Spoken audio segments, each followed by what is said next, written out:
Let me introduce myself. Cheryl Howard, inspiration and transformation strategist, life purpose coach, author, and speaker, and minister. I hope you guys are having a lovely day so far. Today I just want to focus real quickly on the value of yourself, valuing yourself as a woman or a male or men. So this could be for men and women, because I think it's very important. And the reason I want to talk about this because you guys know I work with a lot of different people from different backgrounds. But what I've seen as a constant theme when working with women, that a lot of their situations is based on poor choices that they have made. And a lot of times it's because some of them didn't know better because of the environment or their family history, dysfunction in the family, and they just didn't have the tools. They didn't have the knowledge. They didn't learn about value and self-value and loving themselves. And sometimes they pick that up from their parents or maybe their mother had insecurity, low self-esteem, been in abusive relationships, and so they end up doing the same thing or having the same problems, the same type of relationships. And it's like a generational thing. And so my job is to come and help them break that pattern that they see of behavior and activity, and just really teaching and educating women on how valuable they are. You know, things that they didn't get. They didn't get the affirmation. They didn't get none of that. They didn't get the confirmations growing up. So that sounds like a new language to a lot of women. Like, you know, what is that? And I had many tell me, like, until recently, some women have told me they just started learning to love themselves. These are 30, 40-something-year-old women. They're just learning to love themselves today. That's alarming. And I'm like, oh my God, but at the same time, I'm like, okay, God, I see this assignment. I see why this is my assignment. And I usually say, by the time I finish working with you, I'm going to deposit something in you.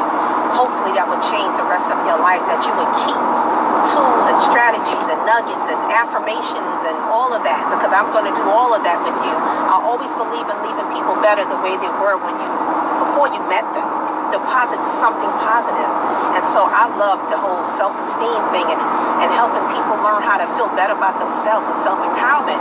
And I'm like, wow, a lot of the choices that we make as women is that we didn't know any better.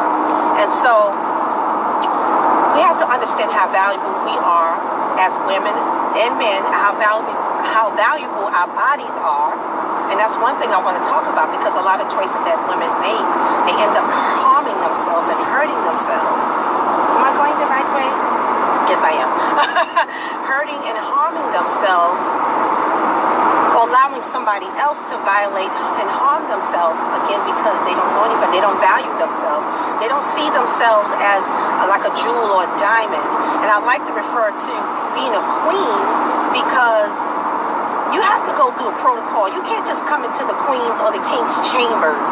You have to go through a protocol. And back in the biblical days, a lot of times you couldn't even approach a king or queen. You'd be killed. He had to summon you. You know, you had to be summoned or requested. You don't just go in. And when you love yourself so much and value your body, your mind, and your spirit, you learn to guard those things. You learn to be careful. You learn to walk circumspectly. That's like watching and praying and being discerning, not just being so open. But when you've been violated and hurt and harmed and abused, you're open. Your wounds are open. And so you invite all kinds of bad things into your life, bad relationships into your life, because you don't know any better. It's familiar to you. This is what you're used to, so it has become your norm. And now you have to learn how to undo all of that stuff. That's why it's layers when you're trying to help people. Whatever job you do when you're trying to help people, you have to usually go through layers of things. Sheets being removed from different things, different situations, different traumas, different levels of trauma. It's just really a lot. But I just love when women find how valuable they are, when they discover and they understand how valuable they are, that you don't just let anybody into your space. You don't let anybody into your inner court.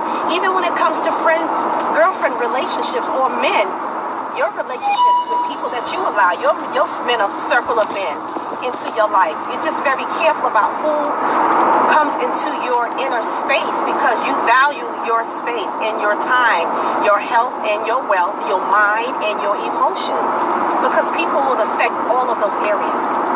So loving. You know what? Yeah, I think I do gotta go and take another route somewhere. Anyway, so I just want you to be mindful of that. And any opportunity you have to help another person become empowered, whether it's male or female. I love working with the teens. That's the reason why I created the Goddaughters Workshop, my youth and mentoring program for teenage girls, is because I want them to understand this now, because we didn't get this. Okay, good, I'm going the right way. Sometimes the things have a look different. Sometimes you take the same route sometimes, but for some reason on a particular day, it just looks like a different way. Like, okay, this looks wrong. I don't know if it's the trees. I don't know what that is. That's just really weird. But I saw a familiar street. I'm going the right way. But anyway, I just thought about that. I'm always thinking of better ways to help somebody, how to help them feel good about themselves and have more good emotions than the negative emotions throughout their life, and taking it one day at a time and teach them how to empower themselves, how to affirm yourself, how to encourage yourself. When we learn to do that, I think that's another step, a step of evolution that a person has taken. But some people don't even know how to do that. It feels uncomfortable to encourage yourself. You're not used to that. But I think it's powerful because you can't wait and depend on anybody else to do it. So to me, that's powerful because you've learned to do it for yourself.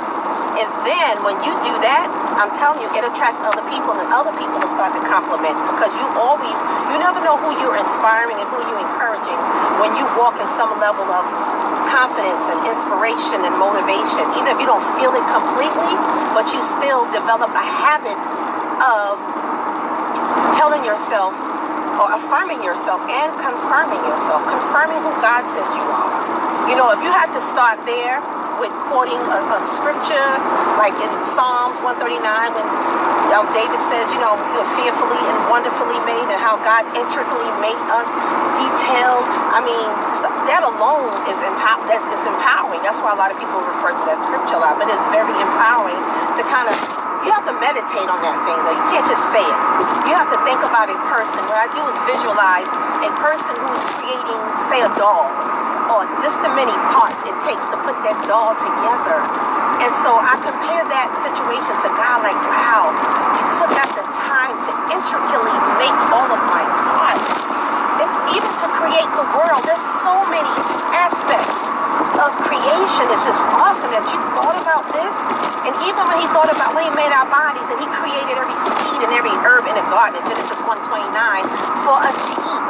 That means way ahead before you even created man, you already thought about our health and how valuable we are to you, and our bodies are, how you created the body actually to live forever and eternally. And then you created natural medicine for us to eat and to drink from the earth. That's just awesome to me. So when we understand who we are and whose we are, we start to think better about ourselves. We start to realize our own value. So I want to take care of myself. That means watch what you eat, what you put in your body. We may not do it perfect all the time, but as I always tell people, I believe still it honors God when we make a conscious effort, at least to try to take care of our temples. You can't just say, oh, well, I'm going to die from something. So, no, you don't do that. That's irresponsible. And I think it's a slap in God's face when he created so many things for us to richly enjoy, and for you to just take it for granted. No, that's out of order.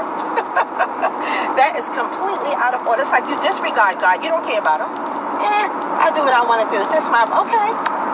But sometimes you can die a premature death because of disobedience.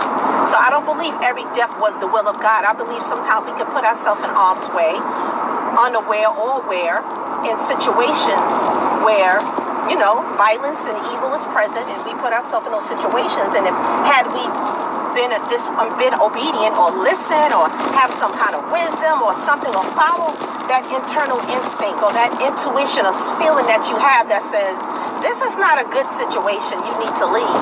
But for whatever reason, you choose to stay. And it's sad sometimes because it could be some type of bondage that you're in, or what's the word I'm looking for? You have a relationship, maybe say for a relationship, there's a bond. It's called a soul tie that you're stuck in.